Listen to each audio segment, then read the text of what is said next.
काल माझ्या एका मित्राचा फोन आला आणि तो टर्म इन्शुरन्स घ्यावा की लाईफ इन्शुरन्स घ्यावा यामध्ये त्याचं कन्फ्युजन होतं। मित्रांनो, टर्म इन्शुरन्स हा एक लाईफ इन्शुरन्सचाच प्रकार आहे।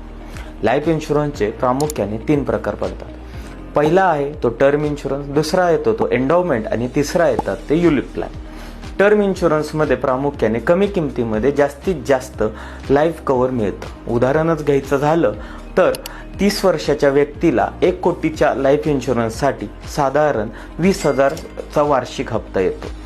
तेच तुम्ही एंडोवमेंट प्लॅन जर घ्यायला गेला तर साधारण 1 लाख प्रीमियम तुम्ही भरत असाल तर त्यामध्ये साधारणपणे तुम्हाला 1 लाखाच्या अगेन्स्ट 10 ते 15 पट म्हणजे 10 ते 15 लाख रुपयाचंच लाईफ कव्हर मिळतं।